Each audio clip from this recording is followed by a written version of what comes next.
Ini juga yang dilupakan, setiap ada masalah itu dikasuskan di pengadilan. Padahal ini andekan saya dalam posisi pengamat politik mungkin cerita, padahal bisa diselesaikan dijadikan menteri misal, tapi tidak, itu tidak wilayah saya. Tapi itu tidak wilayah saya. Andekan saya datang sebagai pengamat politik mungkin contohnya itu, tapi saya tidak masuk.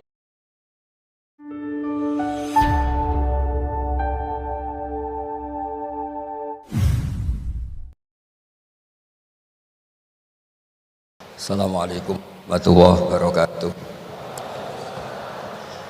Alhamdulillahirabbil alamin wassalatu wassalamu ala asyrofil mursalin sayyidina maulana Muhammadin wa ala alihi wa sahbihi asmain, nama ba'du. Yang sangat saya hormati wonten Abi Profesor Quraish Shihab, wonten Bu Aufa, Profesor Aufa, wonten semua orang-orang UGM, semua yang saya hormati, termasuk niki moderator nih Pak Munjid. Saya seperti yang dikatakan Bu Ova, saya ini termasuk kiai yang nggak suka kalau ngisi acara dikasih judul, karena itu teror. Teror juga mendikte. Saya berkali-kali bilang itu ibarat saya ini dokter jantung, ngerti pasien saya itu bahaya karena punya penyakit jantung. Tapi pasiennya tanya cara ngobati jerawat. Jadi yang masalah serius yang saya tahu saya dokternya, tapi pasiennya yang nunjuk, Gus ini saya punya penyakit kulit tolong obati. Padahal saya tahu penyakit beratnya itu apa? Jantung. Tapi karena ini acara memang harus ada judul, saya terima judul ini meskipun tadi Pak Munjid bilang ada judul itu berarti ada masalah dalam ukhuwah, kata beliau. Saya tadi karena sudah dipuji ahli Quran, sebelumnya terima kasih, tadi saya sepakat sama Pak Quraish. Terima kasih pada UGM karena sudah memberi gelar Pak Quraish Kiai Haji. Biasanya hanya Profesor Doktor, ini nggak ada Kiai Haji, ini spesial. Ini penganugerahan Kiai Haji dari UGM, itu keren betul. Ini Mbak Naswa harus mencatat itu penghormatan. Ini yang ngasih gelar Kiai Haji itu UGM. Jadi karena nggak punya alumni yang jadi kiai, yang ngasih gelar orang lain gitu kira-kira. Begini masalah solusi ya. Saya punya sekian cerita, tadi sudah dipuji ahli Quran, saya cerita yang Quran saja. Tidak semua masalah itu penyelesaiannya harus dimarahin atau ditegur atau lewat proses hukum formal atau hukum positif atau pengadilan. Tadi di hotel saya sowan beliau sudah cerita tentang materi yang saya utarakan. Begini ada sekian contoh, dan itu awal dari nggak ada kekerasan, tetap menjaga ukhuwah, karena modelnya penyelesaian yang tidak menyinggung, tidak mengadili, tidak mendiskreditkan, tidak memojokkan. Saya punya sekian cerita dan ini boleh dikulak Pak Munjid untuk ngiai di UGM, saya sahkan tanpa hak royalti. Saya itu sering Prof, kiai-kiai yang jadi mubalak sering terima kasih sampai Gus, alhamdulillah kulaannya bisa saya jual katanya. Karena saya ini sudah kiai resi, gak mau kemana-mana, tapi yang kulaan banyak diretailkan. Terus terima kasihnya sama saya, dan karena saya ikhlas ya tidak dapat royalti.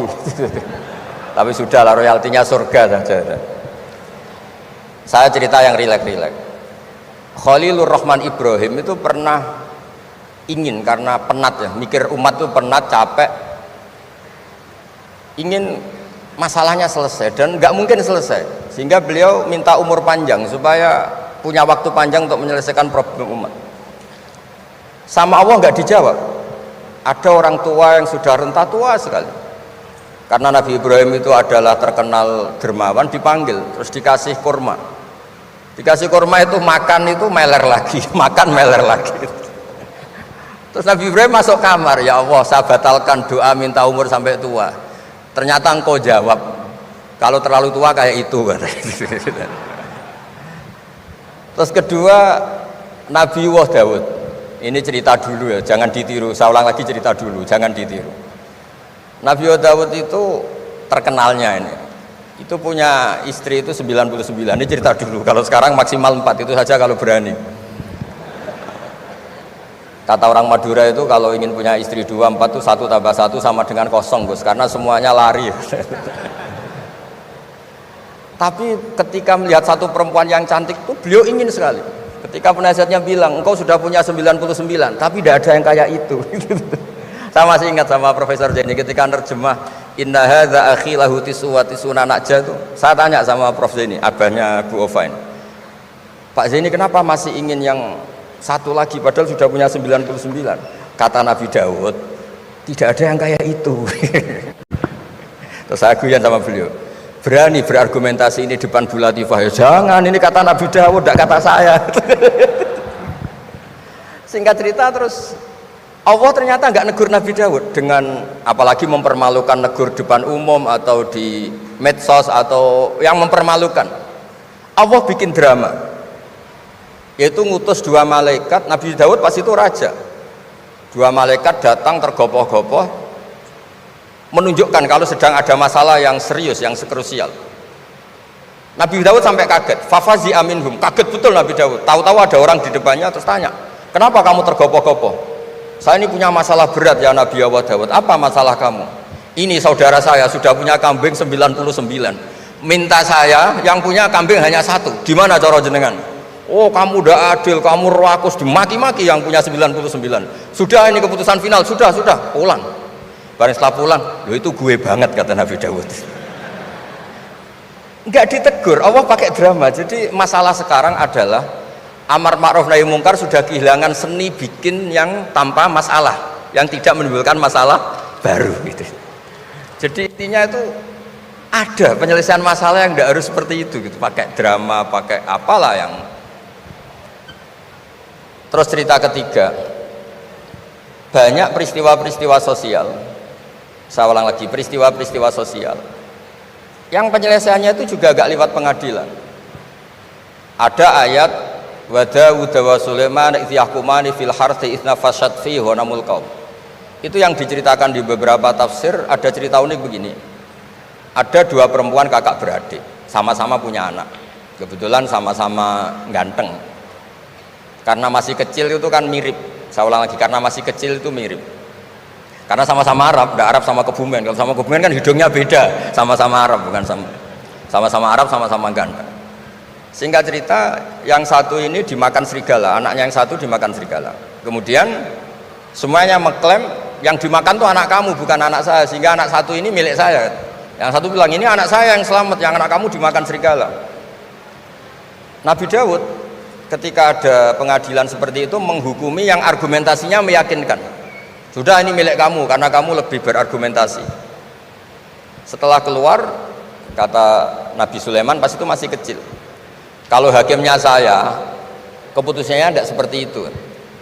Karena Nabi Dawud itu demokratis, saya pokoknya tidak akan keluar dari jalur Quran sebagai pemenuhan, karena saya Profesor Quraisy, Profesor Zain itu orang yang sangat menuhi Quran.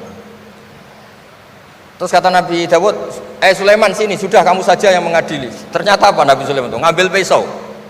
Mana anak yang selamat? Ini, udah kita bagi 2 saja supaya agak konflik gitu.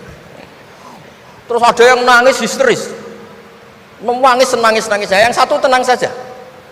Terus sama Nabi Sulaiman, anaknya dikasihkan yang nangis. Ini ibu beneran ini, berarti ini ibunya beneran ini, anaknya mau dipotong nangis, kamu mesti ndak, masa anaknya mau dipotong diam aja. jadi ternyata sebagian pengadilan dulu itu pakai perangkat psikologis, gak mungkin secara naluri normal orang anaknya mau dipotong membiarkan, itu pasti ada ibunya itu. Akhirnya dimenangkan yang nangis tadi. Jadi banyak cerita di literatur saya itu tidak semua masalah atau kemungkaran atau maksiat atau apa itu diselesaikan pakai cara-cara mempermalukan di depan umum atau pidato berapi-api yang mojokkan sana sini.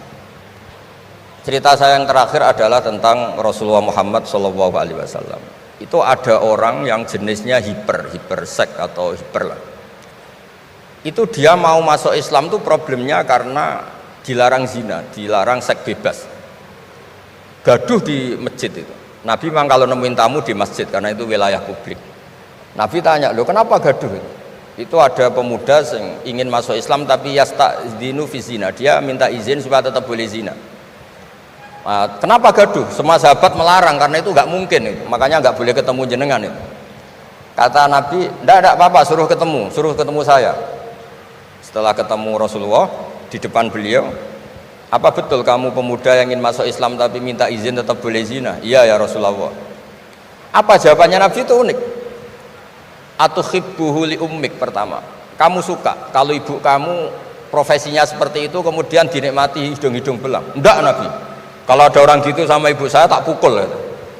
Atuhibbuhu li bintik, kamu suka punya putri yang jadi mainannya orang-orang hidung belang? Ya enggak Nabi. Atuhibbuhu li ammatik, kamu suka kalau itu terjadi di bule kamu? Sampai nyebut sekian orang-orang yang dicintai pemuda itu. Akhirnya pemuda itu, wallahi, demi Allah saya tidak pernah melihat sesuatu seburuk zina, seburuk itu, dan demi Allah saya tidak akan zina lagi. Jadi logikanya diset oleh Nabi, dan Nabi tidak ngancam neraka, tidak marah, tapi logikanya diatur. Itu pula yang sering digunakan di Quran, sering ada kata kul aro'aitum, ya kan banyak di Quran. Aro'aitum itu orang diajak berpikir bersama. Ya, jadi menjaga kemajmukan, menjaga ukhuwah itu dimulai dari cara menyelesaikan. Tidak semuanya harus pakai marah-marah, pakai apa. Dimulai dari Allah sendiri. Dalam banyak cerita di Quran, di hadis itu suka hal-hal yang kecil, yang keseharian. Makanya dulu itu kalau ulama ditanya, saya ini tidak punya uang padahal ingin makan enak, ij'al idama ka'al ju'a, ya lauk paling enak itu satu, yaitu lapar. Kalau kita puasa, makan apa saja enak karena lapar. Orang sudah lupa, ngiranya makan enak itu kalau menunya atau lauknya sesuai selera, itu keliru. Ij'al idama ka'al ju', jadikan lauk terbaik adalah lapar. Wah, kita mau tidur gak enak gini-gini, ingin cari tempat yang enak, ya makanya kiai kuno kalau nasihati anak-anaknya, kamu kalau ngaji makan yang enak, tidur yang enak. Maknanya jangan tidur kalau gak ngantuk banget, jangan makan kalau tidak lapar banget. Itu pasti semuanya menjadi enak. Nah, orang sudah melupakan kearifan begitu, sehingga solusi-solusi yang dibikin ini lompatannya malah kacau, karena sebetulnya itu ndak adatnya Allah. Terus yang terakhir, ini makalah yang saya bawa dari dalam. Ini mungkin nanti Pak Munjid bisa belajar. Bisa ya tadi, bisa dijual ini. Karena sekarang itu ngaji itu pokoknya keren lah sekarang itu. Ngaji sekarang itu fid dunya hasanah wa fil akhirati hasanah. Dulu ngaji itu hanya fil akhirati hasanah, enggak dapat apa-apa. Kalau sekarang itu fid dunya hasanah wa fil akhirati enggak jelas. Karena sudah dapat upah itu. Nah, ini cerita, ini di tafsir Qurtubi, nafsiri ayat la khaira fi katsirin min najwahum illa man amara bi shadaqatin. Ikutnya suratun Nisa, nanti bisa dicari di, ya kalau orang UGM mungkin di googling mungkin 114 ayatnya itu. Sistem di pengadilan Indonesia, misalnya ada orang sengketa, kadang-kadang dilaporkan ke polisi itu silakan selesaikan secara kekeluargaan. Itu ternyata ini di tafsir Qurtubi, di kitab saya baca teksnya supaya nanti ditasih Pak Quraisy. Wa kataba Umaru ila Abi Musa al-Asy'ari radhiyallahu anhu qol rudda al-khusuma hatta yastalihu fa inna faslal qada'i yuristu bainahum ad-dhaghain. Jadi kalau ada orang sengketa, silahkan kembalikan yang sengketa, kata Sayyidina Umar. Jangan-jangan mereka punya solusi kekeluargaan. Karena kalau diputuskan di pengadilan itu bisa yurisud dhahain, bisa melahirkan dendam, hasud, dengki. Tapi kalau mereka diselesaikan dengan logika mereka sendiri, dengan kearifan mereka sendiri, maka itu lebih baik. Ini juga yang dilupakan, setiap ada masalah itu dikasuskan di pengadilan. Padahal ini andekan saya dalam posisi pengamat politik mungkin cerita, padahal bisa diselesaikan dijadikan menteri misal, tapi itu tidak wilayah saya. Tapi itu udah wilayah saya. Andekan saya datang sebagai pengamat politik mungkin contohnya itu, tapi saya tidak masuk wilayah itu. Cerita-cerita itu masyhur itu. Dulu ini cerita lagi ke Habib Quraisy di Abi Quraisy ya. Pernah ada orang itu saking solehnya beli tanah. Mestinya beli tanah seisinya, lala tanah itu emasnya banyak. Setelah itu orang itu bilang, saya ini hanya beli tanah kok isinya emas banyak, ini gimana? Bilang sama penjualnya. Penjualnya nggak mau, enggak, saya jual tanah seisinya, emas itu milik kamu, enggak, saya beli tanah kok dapat emas. Itu dulu penyelesaiannya bilang, kamu punya anak putri, kamu punya anak laki, ya sudah besanan saja biar nggak kelio. Jadi dulu banyak cerita-cerita kearifan yang orang tuh udah harus rame-rame di pengadilan. Ya tadi andekan saya politik, mungkin contohnya nggak usah di MK lah, dimenterikan gitu. Bisa andekan saya politikus. Tapi tidaklah itu tidak wilayah saya. Jadi di antara kebaikan Islam, benan nas, bukan benal muslimin, bukan benal muslim wal kafir, benan nas.